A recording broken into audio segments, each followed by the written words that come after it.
எரேமியா 24ஆம் அதிகாரம்.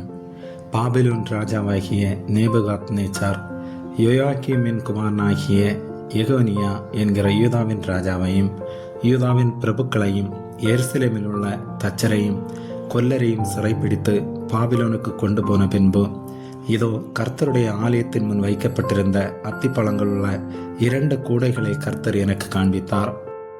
ஒரு கூடையிலே முதல் கந்தாயத்து அத்திப்பழங்களுக்கு சமானமான மிகவும் நல்ல அத்திப்பழங்களும், மற்ற கூடையிலே புசிக்கத்தகாத மிகவும் கெட்ட அத்திப்பழங்களும் இருந்தது. கர்த்தர் என்னை நோக்கி, எரேமியாவே, நீ என்னத்தை காண்கிறாய் என்றார். அதற்கு நான், அத்திப்பழங்களை காண்கிறேன். நல்லவைகளான அத்திப்பழங்கள் மிகவும் நல்லவைகளும், கெட்டவைகளோ புசிக்கத்தகாத மிகவும் கெட்டவைகளுமாய் இருக்கிறது என்றேன். அப்பொழுது கர்த்தருடைய வார்த்தை எனக்கு உண்டாகி, அவர், நான் இவ்விடத்திலிருந்து கல்தையர் தேசத்துக்கு சிறைப்பட்டு போகவிட்ட யூதரை நான் இந்த நல்ல அத்திப்பழங்களுக்கு ஒப்பிட்டு அவர்களுக்கு நன்மை உண்டாக அவர்களை அங்கீகரிப்பேன். அவர்களுக்கு நன்மை உண்டாக நான் என் கண்களை அவர்கள் மேல் வைத்து அவர்களை இந்த தேசத்துக்கு திரும்பி வர பண்ணி அவர்களை கட்டுவேன்.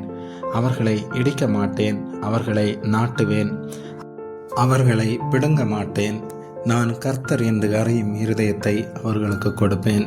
அவர்கள் என் ஜனமாயிருப்பார்கள், நான் அவர்கள் தேவனாயிருப்பேன்.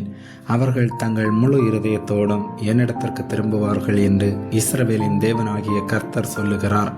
புசிக்கத்தகாத கெட்ட அத்திப்பழங்களை தள்ளிவிடுவது போல நான் சிதேக்கியா என்கிற யூதாவின் ராஜாவையும் அவருடைய பிரபுக்களையும் இந்த தேசத்திலே மீதியான எருசலேமின் குடிகளையும் எகிப்து தேசத்தில் குடியிருக்கிறவர்களையும் தள்ளிவிட்டு அவர்களுக்கு தீமை உண்டாக அவர்களை பூமியிலுள்ள எல்லா ராஜ்யங்களிலும் அலைந்து திரிகிறவர்களாகவும், நான் அவர்களை துரத்திவிட்ட எல்லா இடங்களிலும் நிந்தையாகவும் பழமொழியாகவும் வசை சொல்லாகவும் சாபமாகவும் வைத்து அவர்களுக்கும் அவர்கள் பிதாக்களுக்கும் நான் கொடுத்த தேசத்தில் அவர்கள் இராதபடிக்கு நிர்மூலமாக மட்டும் அவர்களுக்குள்ளே பட்டயத்தையும் பஞ்சத்தையும் கொள்ளை நோயையும் அனுப்புவேன் என்று கர்த்தர் சொல்லுகிறார்.